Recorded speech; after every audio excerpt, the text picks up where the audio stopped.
are now listening to the War Report Podcast Network. What is up, everybody? Welcome back to the College Loop Podcast, episode 114 of the College Loop Podcast. We got another full house here today. Joined today by Tarr, DanielJLocke, and Colin Beyersdorf. Colin, how you doing, buddy? I'm doing great. What about you, Dylan? No one ever asks you. I'm doing okay. Thank you, Colin. The College Loop sweetheart, if you will. Daniel, how you doing? I would imagine a touch better than you right now, Dylan, considering my New Orleans Saints are beating your Carolina Panthers 20-9 with 3 minutes left to play. I've not watched a single minute of the game. Well, that's tough. Apparently, your coaching staff hadn't either. All I know is the offensive line is just not good. I tweeted out earlier, Joe Alt, you are a Carolina Panther, so bring the O-line to the Panthers. Hi, guys. Tarr, how you doing? I'm also here. Yeah, no, it's all good. I didn't know if the prompt was coming. To hell with me, I guess. Let's talk Auburn football. We're jumping in right here on the College Loop. It is way too early to talk about this, but it's actually not way too early. It's game week for Texas A&M officially. The show's being recorded on Monday. It comes out on Tuesday, so we're just a few days away from Auburn traveling to College Station for Hugh Freeze and Company's first test in the SEC, a road test in a hostile environment in Kyle Field, and a game that Texas A&M, for lack of a better term, fellas, has got its back against the wall. And that's funny to say that and weird to say that after just 3 games of a non-conference schedule. But A&M's in a spot of spots right now. And they're staring down a potential, and when we keep saying this, and I wholeheartedly believe it, buyout and transition turnover for Jimbo Fisher. I mean, this is, in my opinion, the closest thing you're going to see to a dead man walking, and barring them not firing Jimbo Fisher after following their next loss, not if, but when it happens this year. We've got a lot of unknowns on the Auburn side of the ball, and we'll talk about those here in just a moment. But first and foremost, let's just talk about the things that Auburn has to do when they travel. 11 a.m. kickoff. Yes, it sucks. Thank God for those of you watching at home or listening at home from Auburn that are planning on going to the games. Thank God this one isn't a home game. You don't have to wake up super, super early. There are no shower beers necessitated here, Colin, or unless you really just want to do that. But there's no early tailgating. You don't have to have breakfast. You don't need to bring the Chick-fil-A biscuits to the tailgate. You can go get those on your own. Folks, what does Auburn have to do to walk into Kyle Field and escape that hostile environment unscathed and move into 4-0 going into the Deep South's oldest rivalry? I'll open it to you first, Mr. Locke. Thank you. So kind of Hugh Freeze touched on this today in his press conference, and it's something that I'm very adamant about. An 11 a.m. kick always benefits the road team. The environment's not as good, and particularly when it's like an 11 o'clock kick in your own time zone. College Station's on the same time Auburn is. So body clock stays the same. Obviously, anytime you travel, it affects your routine a little bit. But I'm not really expecting the time to play against Auburn here at all. If it was a night game or even a 2:30 game, I'd be a little more scared about that particular part of it. But I'm not. I think that works out very well for Auburn. So as far as escaping College Station with a dub, you have to get the ground game going early.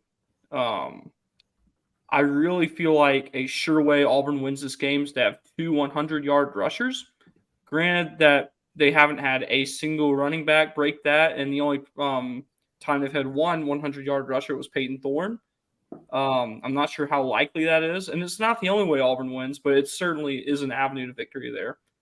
I'm looking for a 1 interception or less day from Peyton Thorne. I'm looking for better decision-making this week. I'm a pretty gracious person, so I'll allow him 1. That's fine. Like I said, former DB myself, I get it. It's tough. So I'll allow 1 there. For the defense, I would really just like them to show some life when it comes to stopping the run game without putting 9 guys in the box. Sure. I don't think you can get it done with having to rely on sticking 9 guys in the box, because this Texas A&M offense can do things through the air. And this defense is going to be in skeleton crew mode. You're without Austin Keys. You're without Keontae Scott. Donovan Kaufman's banged up, but supposed to be back. Who knows with Nehemiah Pritchett? Those are some important people I just named. And Auburn's going to have to find a way to potentially go without all of them. You're absolutely right. Sorry to cut you off there, Daniel. You're good. There's certainly a number of avenues in which Auburn walks out of this game with a victory. Unfortunately, for Auburn fans, there's equally as many avenues that they walk out 3-1. And that's absolutely, in my opinion, if you want to compete, I don't think that's on the table. I think this is one of those you've got to compete, and you've got to compete well. Colin, we heard Daniel talk about establishing the run game to open up the pass, and Dylan talked on the Sunday night live stream about Auburn should be attacking this game through the air in what's an inferior secondary in my mind, and Texas A&M. Now, the front seven, different story. It's almost like if you could piece the A&M defense and the Auburn defense together, you might have something that could work in the SEC.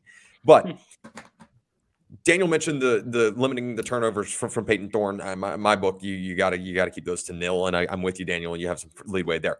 But what does Auburn need to do through the air, Mr. Beyersdorf, in order to really not only just win this game, but make sure that they're comfortably in the driver's seat? I mean, they have to get the air game going, period. We saw against Miami, Tyler Van Dyke had 5 passing touchdowns. This Texas A&M defense weakness is covering that air game. And so Peyton Thorne, Robbie Ashford, whoever it may be, I think it's going to be Peyton Thorne for the rest of the season. I think he's finally earned his spot as QB1 on this team.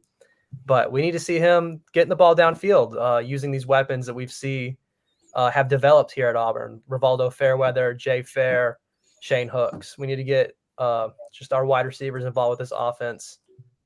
Continue with the downfield passing that we saw versus Samford. And then instead of just focusing on the pass, kind of finally see what this offense is about, really.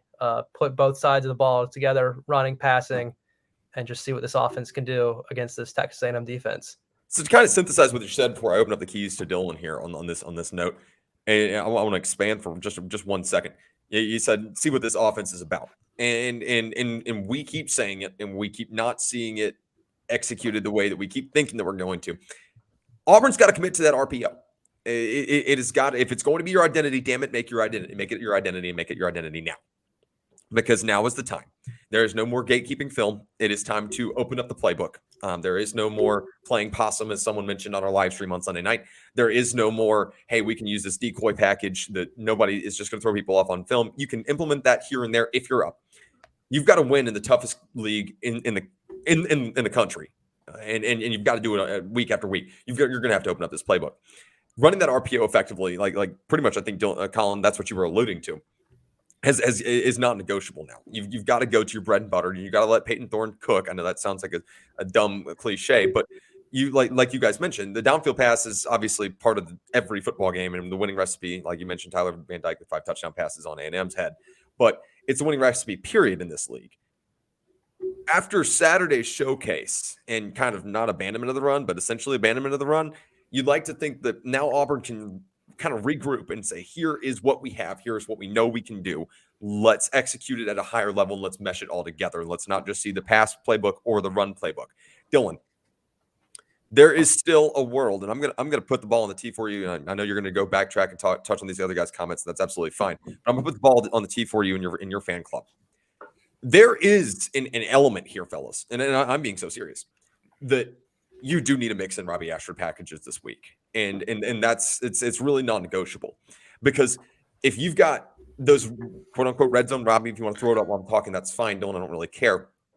But your quote unquote red zone Robbie packages, you've got to mix those in while also maintaining balance with Peyton Thorne and make sure that it's clear Peyton Thorne's QB1, but you've got this weapon and this freak athlete in your arsenal. How can you use him to your advantage in what's going to be the most hostile environment you've been in thus far? Now, Dylan, what does it look like in terms of effectively using Robbie Ashford? And I'm not talking about Robbie Ashford comes in, saves the day superhero. Let's talk about truthfully, effectively, and logistically. How does Robbie Ashford fit into Auburn taking down Texas A&M on the road this weekend? Yeah, so the game I'm going to use whenever I'm analytically looking at Texas A&M is that Miami game. That's the game we're all going to talk about. That's the game where they played an opponent equal to them. And Tyler Van Dyke went in through 374 yards and 5 touchdowns. Well, here's the thing about Tyler Van Dyke. Tyler Van Dyke is a pure passing quarterback. Peyton Thorne's going to have to be that on Saturday. And we have not seen 4 quarters worth of any game he's been in where he's proved that. But Texas A&M does have a good run defense. They have a really good run defense. They held Miami to just 77 yards on 24 carries. Has 3.2 yards per carry. Robbie Ashford is going to have to be utilized in the RPO, in that red zone, mix and match down the field. I know we hated it against Cal when it happened, but it probably wouldn't hurt to do it once in a drive and certain scenarios in the middle of the red zones, just because you're going to have to open up the playbook in some way. And I think you're going to have to show off Robbie Ashford's arm a little bit in RPO situations for a play, and then take him out, put Peyton Thorne back in to throw the ball, or even let Peyton Thorne run the ball. RPOs are going to be huge for Auburn to win this game, because you're going to have to trick this front 7 into not baiting on either the quarterback or the running back, because you need to utilize the fact that Auburn has 2 quarterbacks who can do both. Tyler Van Dyke, not really a mobile guy, doesn't like to run. He'll take a sack before he tries to run the ball out of the pocket. Peyton Thorne, Robbie Ashford, both. Peyton Thorne, going to say Peyton Thorne more so, just because he's going to be the guy who's going to be taking the bulk of the snaps this game. I think Robbie Ashford might get 10 snaps at quarterback, and Peyton Thorne's going to get all of the rest, as it should be, as is the best way to run a 2 quarterback system in college football. Auburn is going to have to perfect this passing game. Tyler Van Dyke went into Hard Rock Stadium in a neutral site environment, it felt like, and was able to get the ball down the field. If you look at Miami's receiving yards, Miami's top 5 receiving, or top 4 receivers against Texas A&M, their longest pass was 48 yards, 64 yards, 32 yards, and 52 yards. The deep ball is going to be your friend this game. A&M does not lack. A&M lacks the DBs that can cover down the field. This is not the A&M team of last year. A&M kind of struggled sometimes with the run last year and was perfect in stopping the pass. This year, inverse. They can stop the run, but they cannot stop the pass very well. Offensively, though, A&M is also inverse from last year. Offensively, A&M likes to pass the ball more than they like to run the ball. This is not an A&M team that we're used to since Johnny Manziel. And even then, Johnny Manziel ran the ball a lot. But Texas A&M rushed for 97 yards on 29 carries against Miami for 3.3 yards a carry. Auburn's strength as a pass defense forced them to start running the ball. They can't do it. I think this game is going to end up being very close. But fun fact, Auburn is 4-1 against Texas A&M in College Station since their introduction to the SEC. Also, to expand on that, Auburn is 7-3 in road games. They kick at 11 a.m. since 2010. Just throwing that out there. Weird side stat, and I know that one really doesn't matter. That doesn't play, but something interesting I saw earlier today. We're going to talk more in depth about the X's and O's as the week goes on of Auburn versus Texas A&M, and we'll be joined on the Friday preview show, Dylan and I will, by Hunter Mitchell and Kate Harris of the Texas A&M, battalion. That's their student-run newspaper there. They're the editor-in-chief, sports editor and assistant sports editor of the Texas A&M battalion. Very excited to talk to them about what's going on over in Aggie land, pick their brains about the Jimbo Fisher situation. Now, fellas, there is, and Daniel, you alluded to it earlier, so I'm coming back to you here. There is the injury bug that is looming. And it's week 4. Colin, you talked about it on Sunday. It's part of the game. It's also unfortunate. That Auburn is facing here, and a handful of really kind of key positions, and it's apparent that we're really not going to get a good idea of who's going to actually see game action on Saturday, since Keontae Scott was listed on the depth chart for the week, and and that just goes to show that Hugh Freeze really just does not give a shit about depth charts, which is fine. But Daniel, I'm going to start here. Who are some guys that really need to step up in some absences? And this is becoming a weekly theme, and it's probably not going to change when you go down the stretch with an SEC schedule. Guys are going to get banged up. But who are some guys that you're looking at to step up in a big way on Saturday? Because let's just be honest, folks. Auburn's going to need a complete team effort, and it's going to take a couple of people you might not expect stepping up to win on the road. This team is still very much in its adolescence of this new tenure. Daniel, where does that begin? Sure. So we'll just kind of start in the secondary. Since it's especially bad back there. No Keontae Scott, Donovan Kaufman's a question mark. Nehemiah Pritchett's a question mark. I'm really looking at the two young guys, Sylvester Smith and Kyan Lee. Both have gotten a good amount of reps in games so far. Granted, it's been a non-con play, so you can't really take too much from it, but at least they've gotten on the field. So I'm really looking at them to, step up and, prove that they do in fact belong in the SEC. Kind of moving into the linebacker core with the absence of Austin Keys again. I'm expecting another big day from Eugene Asante. I think Jalen McLeod can really step up on the outside. And then there's been a lot. It seems like every season these two names, Wesley Steiner and Cam Riley, really pop up, and a lot of people are high on them. And then the season starts, and they absolutely just do not get it done. So if I'm Ron Roberts, I'm telling those two guys, hey, it can't be fun for everyone to say you blow on social media. Like, I wouldn't want that said about me. This is your chance to prove that you don't blow. Flip the script. This is your chance to prove that you belong on the Auburn Tigers defense. If I could get a quote graphic on that one, that would just be phenomenal. That's really funny. We'll put that one right next to Colin's. Peyton Thorne's balls look nice. And don't mess with someone's grandma. I stand by both those comments. As you should. Daniel, sorry, continue. No, you're good. I was just about done. And then on the offensive line, Isavion Too-Tall-Miller's a little banged up. Cam Stutz didn't finish the game against Samford. So hopefully those two are okay, because if this offensive line gets banged up, well, it's not the end of the world, because as Gunnar Britton said, like, they have 8 guys who can play, which is great. A lot of teams don't have that. So I feel like that's a saving grace for this week for sure. But, the linebacker room and the defensive back room, they don't really have that same luxury. So, sure. Hopefully DK is good to go. Hopefully Nehemiah Pritchett's able to make his season debut. Whatever the issue is there, I'm glad they're not rushing it. Hopefully he will be fully healthy. And yeah, that's kind of where I'm at with that. There's a name that I think you missed out on, Daniel. With the loss of Keontae Scott and Donovan Kaufman still being up in the air, Caleb Wooden is going to be in that star position for sure, more often than not. He is the third string behind those two guys, and he is going to be very prevalent in this system. He led Auburn in tackles against Samford. He showed out very well. He got 1.5 tackles for loss and 6 tackles. He is going to be the star position for the Auburn Tigers against Texas A&M. And I do like the Jalen McLeod bring up as well, because he did have himself a game against Texas A&M last year for App State, and it's the same O-line and basically the same offense he played from last year too. So big day for Jalen McLeod. I think we're missing just one more place that needs to step up, and that's whoever is taking punts for Auburn. I was about to say Jalen Simpson. Jalen Simpson, Jay Fair, Javarius Johnson, whoever is back there receiving punts. We can't have a muffed punt against Texas A&M in College Station. You can do that against Samford. You can't do that in the SEC. I would go a step further and say you can't do that against Samford.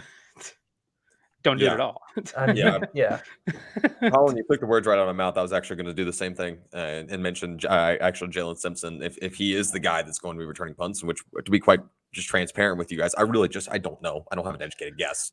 I don't want him returning punts. I want him catching punts. Yeah, well, that's fine. Look, if I had to make an educated guess, that's who I would put back there if no one else can catch and return well effectively. I mean, that's the safe route, and at some point, it is better to play safe than play risky. If you get down in a tough spot and you throw Brian Batty back there to try to flip the field, so be it. But they cross the bridge when you get there, right? But that being said, Colin, I'm going to leave with you here as we kind of look forward into the abyss that is the SEC season and the mess that is the SEC right now. Let's just be honest, right? It is imperative that you look back at these first 3. We've looked at these first 3 non-conference games from an objective standpoint, talking about, did Auburn get better here? Did Auburn get better there? Did we get these questions answered? X, Y, Z, right? We've tried to check off all these boxes as analysts. But something that I don't think that we've touched base enough on the show, and we meant to do on the live stream on Sunday. That's on me. I completely was in the driver's seat and just did not stop at that stop sign, not the first stop sign I've rolled. It's okay. We'll move forward. For legal reasons, that is a joke, officer. I've never rolled a stop sign. But That's wrong. for whatever for what it's worth, Colin, when you look at these three non-con opponents being obviously UMass, Cal, and Sanford, where do you assess this in terms of readiness for Auburn? In terms of how has this been the appropriate non-conference schedule? How much has that played to Auburn's benefit other than just going 3-0? I mean, obviously going 3-0 is great in any regards, but I think it has really helped Auburn.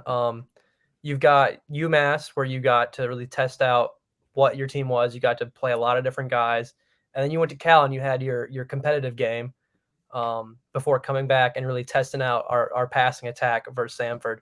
So I think the combination of those three teams have really given Auburn a look forward into the season, and just three weeks of getting better going into SEC competition. And I think we've all kind of agreed that this Texas A&M game is one of the most important games on Auburn's schedule. So just getting ready for Texas A&M has been huge, and I think those three games have helped Auburn do that. I agree wholeheartedly. I'm just going to put a nice little bow on this, and this was actually pre-scripted for me, and I'm going to use this as a quote graphic, not because of the ease of access, but because I've kind of marinated on this question since Sunday, since I pitched it and forgot to say it on the show. I think that this non-conference slate is exactly what the doctor ordered for Hugh Freeze in this new tenure. And I say that for the sole purpose of, let's just be honest here, folks. Auburn was in a dumpster fire. I mean, they were in the ditch, found on road, dead. Okay, that's really the state of the program that Hugh Freeze inherited in terms of the guys he had in the program, not discounting the character of anybody, but the football talent we were allowed to evaluate.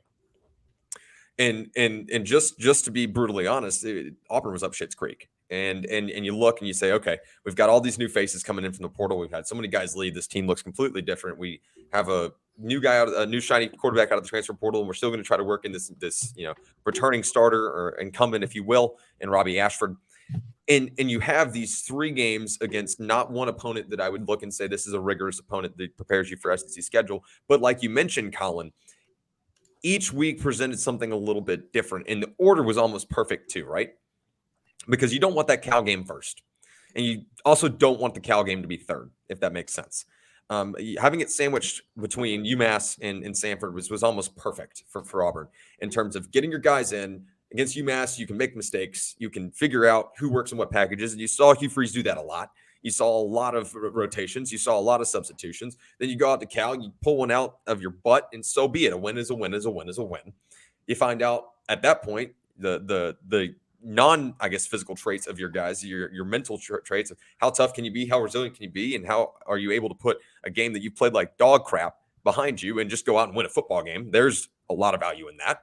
And then you come back into the Sanford game and you say, okay, we know that we can run the football. We know that we can do this, that, and the other. We're going to come in. We're going to establish that we can pass the ball. We're going to give our QB1, and we're going to make him QB1 and let him know that he can go out there and make mistakes. We're going to have his back. And there's something to be said for that, by the way. But you can look in and say, okay, we had a definitive game plan here. We knew what we were working on. We had in this game, we had a definitive game plan. We knew what we were working on. That Cal game, we just wanted to win a damn ball game, and we went out and did that. That's still mission success on a lot of levels. So I know that was a long-winded answer to kind of expand on what you already said, Colin, and I apologize for kind of running in circles around you. But that was kind of where my head was at. I think this benefits Auburn tremendously. When you're going into Texas A&M, as Colin mentioned, first off, every single game on your schedule is important for one reason or another. But this one certainly is one of the more important games on the schedule. It's going to set the pace and set the tone for where you're going to be coming down the stretch. You've got one of the slates of all time coming up. You've got Georgia at home, and then you've got LSU on the road. It doesn't get any more brutal than that slate in the SEC. I mean, it's just tough. You play in the West, and things change next year, whatever. So be it. Daniel, Dylan, I'm going to ask you guys, if this schedule would have been any, I guess, easier, would you have felt as good about where Auburn is right now as you do? No. No, because it wasn't hard Right. at all. It's not like one of these it's not like your group of 5 team was an App State or a Tulane or a UAB. Sure. or just one of or a Cincinnati, someone of that. You had to say that to make Dylan happy. They're Just Big 12. soon, in due time. No, they're now. No, they are right now. Oh, I know. sorry. That started this year. I'm sorry. The more you know. Yeah, but it's not like you're playing a team from one of the. It's not like you're playing one of these Group of 5 teams that's, really, really good, and it's not like you're playing an FCS opponent that, like your North Dakota States of the world or anything like that. And then, your Power 5 opponent was also another mid team. But there's value in it. This didn't need to be a year where you play a really good Penn State team. Exactly. Or, better Group of 5. I think for what Auburn needed this year, this non-con was great. Cal was really good in an area that Auburn needed to test in. That's stopping the run. That's right. Samford throws the ball a lot. That's something that Auburn needed to test there too. UMass tested Auburn in a variety of areas that they needed. So I feel like this non-con prepared Auburn pretty well, all things considered. And kind of like what we were talking about yesterday, I feel like it, I don't really use the word perfect, but it did the job. Agree. Dylan, did you want to expand on that at all before we move forward? Yeah, I mean, just going through the 3 games. I mean, UMass, easy win. Easy win we all expected. And things we saw that need to be improved on. And go to Cal. A game that we thought was going to be a pretty easy win. Wasn't that. And again, found some things that need to be worked on. Samford, known as a giant killer. Auburn went in, left 17 points off the board, and made that score look a little bit better than it should have been. That should have been a what is it? Let's see, 52. 62. Yeah. So these games, all in all, showed Auburn what they did. Showed us all what Auburn does very well, and showed us all what Auburn is to step up in. And I think it leads up perfectly into SEC play. I think you start off with, I won't say the best conference opponent, but I would say probably the closest to the level of play that Auburn is going to have. Sure. Yeah, I agree with that wholeheartedly. In one of the more hostile environments you'll play in, especially since it's still early season in College Station and they've not jumped ship yet. That will happen in due time. Yeah, nothing brings me more fear in my life than the midnight yell. Yeah, that's it. Actually, it does scare me. Like people thinking that that's cool and then willingly doing that. Blink twice, you're being held hostage. Anyways. We've put a nice bow on this non-con conversation. Please drop in the comments, like, subscribe, ring the bell, and let us know what your thoughts are on how you grade out Auburn, offense, defense, overall. How do you grade the preparation provided by this non-conference slate? We want to hear your thoughts on how Auburn gets the job done in Aggie land on Saturday, and we'll be talking about that all week. It's going to be a jam-packed week full of buzzword Jimbo Fisher. If you're going to start a college loop drinking game, it'd probably be like mention Jimbo Fisher's buyout. Colin has a pause moment, and that's what I've got right now. And then Rob Ashford, if you're really trying to get a buzz. So that's probably your college loop drinking game. But before we get into the rest of the show, I just wanted to let everybody know, if you're feeling loopy, we can really help you out with that. We've got an opportunity for you. With NFL trade proposal, you give thewarreport.com $25. We give you a Feeling Loopy t-shirt. Dylan, just throw the graphic up there. Awesome. Appreciate you, my man. Comes in 5 different colorways. The Feeling Loopy College Loop War Report co-branded t-shirt, one of the most comfortable shirts you will ever own. My favorite shirt in my closet. Just pulled it out of the dryer earlier today. Going to be wearing it on the Thursday installment of the College Loop. Looking forward to that. Gentlemen, let's move forward. And I forgot to mention, if you don't feel like typing it in the search bar, you can just go to the description wherever you're listening. So thank you for that. And take a picture in your t-shirt, hashtag Feeling Loopy, send it on Twitter. We'll throw it up on the stream. I promise. Like that. And even load it up in the text too. That's right. And the chat replay that's over there. Yeah, right. Gentlemen, it's time to talk Auburn basketball. Very briefly, just going to mention this super quickly. Right here on the College Loop, we're talking men's hoops. Bruce Pearl and the boys back in action at Holiday Hoopsgiving for the 3rd consecutive year, if I'm not mistaken, right? 3 years, not 4? 3. Yeah. 3 or 4. It was Nebraska, then it was Memphis in that atrocious. Anyways, I don't want to talk about that. But there was another Memphis game before that. A couple years prior, though. I think, pre-COVID. Yeah. Right. But Auburn will be returning back to State Farm Arena, which is essentially when Auburn plays there, you guys turn it into Neville Arena North, which is pretty cool to watch. And I'm looking forward to being there. Tickets went live today. You can pick those up on Holiday Hoopsgiving. Good luck using their website. It really sucks. I'm just going to be completely honest with you. It's a really, really poorly run operation, but it's cool to play at State Farm Arena, home of my Atlanta Hawks. So 49 days till basketball, gentlemen. Pretty fun matchup with Daniel's beloved Indiana Hoosiers. I know that this is going to be tugging at the heartstrings for him, but a little too early to really kind of get into the nitty gritty of that. I think we'll spend some time. I don't know what a Hoosier is. Auburn by 50. Hoosier? I hardly know her. Anyway. Webster defines a Hoosier as a native person of the state of Indiana. That's awesome. I love that clapback. That was good. That was really good. And Daniel should do that more. Daniel's gonna have just his like pocket dictionary on standby at all times. No, I've got that one memorized for the amount of times I've been asked that question. Put it on a t-shirt. They should. They should. That's sell. Adidas, if you're listening, that's sell. Like freaking hotcakes. Anyways. Yeah. Moving on from men's basketball, we're going to talk a little bit about Auburn soccer. Just touch base on that super quick. Lost 0-1 to Mississippi State, and we'll play Missouri on Thursday at 6:30 p.m. What's that bring their overall conference or overall record to, gentlemen? 4-3-1. 4-3-1. Group's got to kind of get it back together, rein it back in. But we mentioned before the season started, right, that we kind of expected Auburn to be middle of the pack. Daniel, you were talking about that earlier. This is about the pace we expected to be on at this point, correct? Karen Hoppa and her group.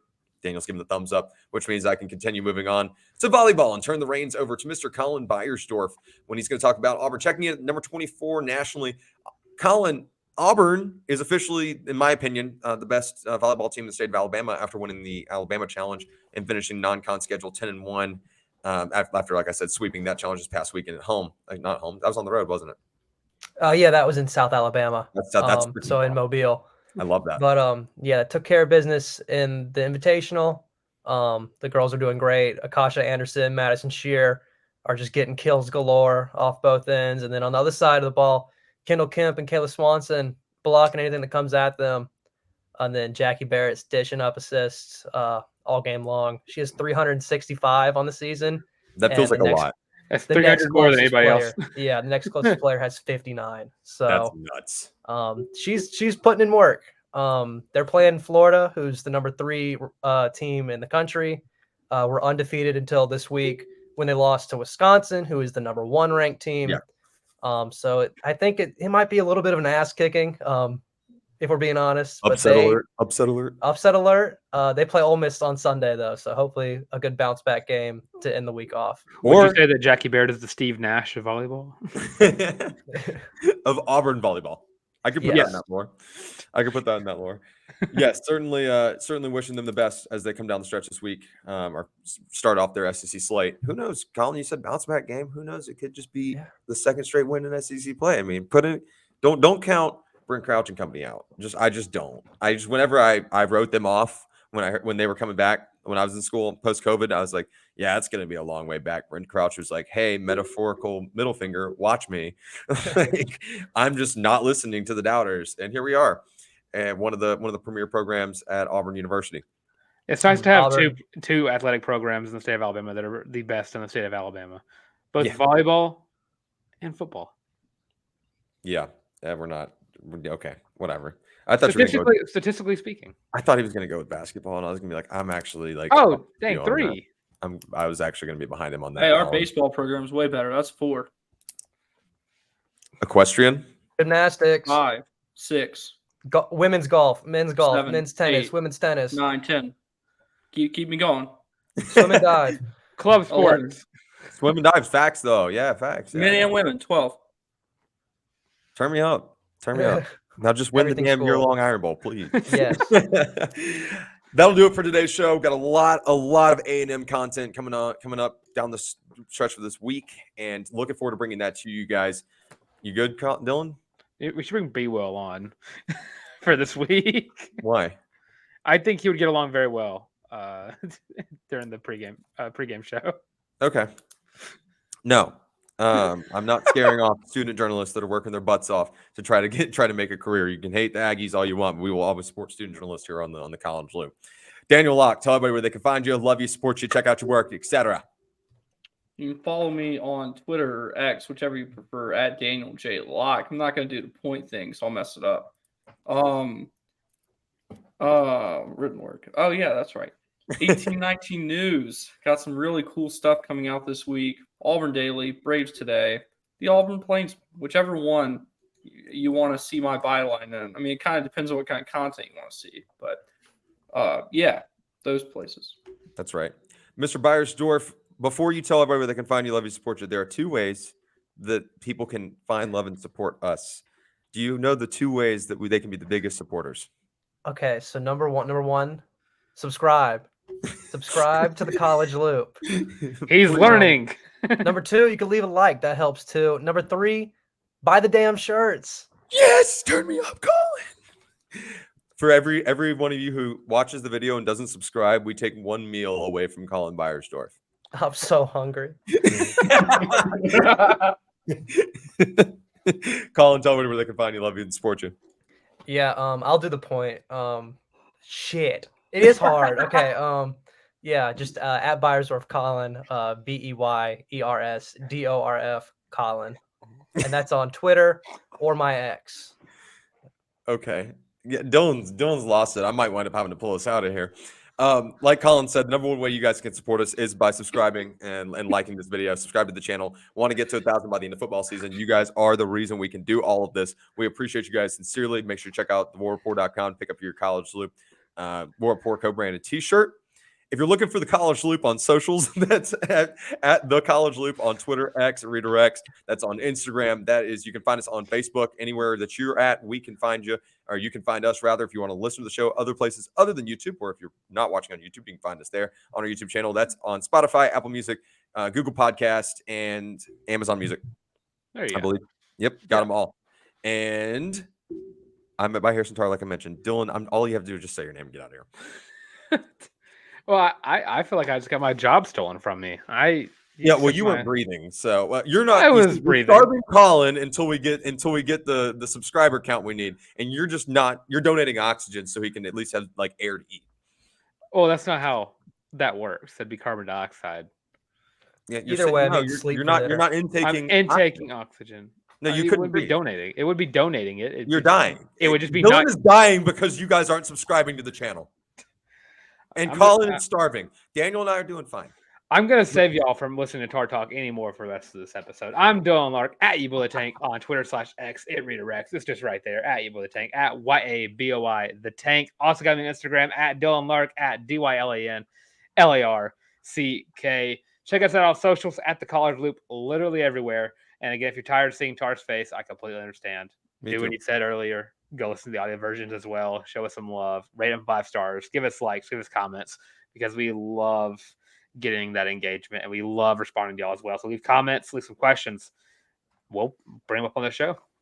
And with all of that being said, this has been the College Loop podcast. How'd you do the